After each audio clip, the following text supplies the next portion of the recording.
এবছরের প্রথম বিনা নিমন্ত্রণে বিয়ে বাড়িতে গিয়ে এই ধরা পড়ে গেলাম বলে। কিন্তু খাবারে ছিল এত বড় বড় গলদা চিংড়ি, এত জুসি মাটন, সেই লোভটা সমরণ করব কি করে বলুন তো। তারপরে অনেক ভয় ভয় অকওয়ার্ডনেস কাটিয়ে সোজা চলে গেলাম JMS villa and gardens banquet হলে, যেটা আনন্দপুরে। সে কি অপূর্ব রকম সব আয়োজন আর ডেকোরেশন, দেখে সত্যি মুগ্ধ হয়ে গেলাম।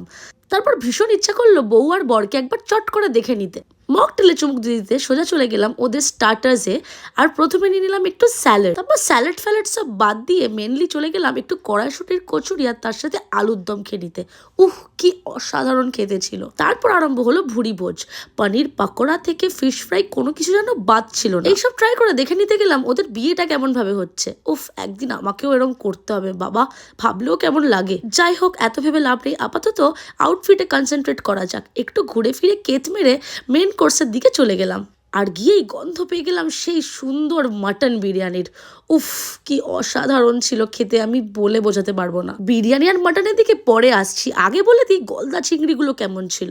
প্লেটে দুটো বড় বড় গলদা চিংড়ি নিয়ে নিলাম আর করে নিলাম টেস্ট। আর সত্যি কিছু কি বলার দরকার আছে, আমার এক্সপ্রেশনটা দেখেই তোমরা বুঝতে পারো। এবার চলে আসি স্টার অফ দ্য শো বিরিয়ানিতে। আর মাটনটা দেখতেই পাচ্ছ কত সফট, সত্যি মুখে দিতে যেন গলে যাচ্ছিল।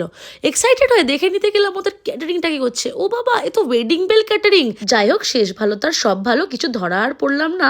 আর তোমাদেরও স্পেশাল ডেগুলো তোমরা বুক করে নিতে ভুলো না কিন্তু।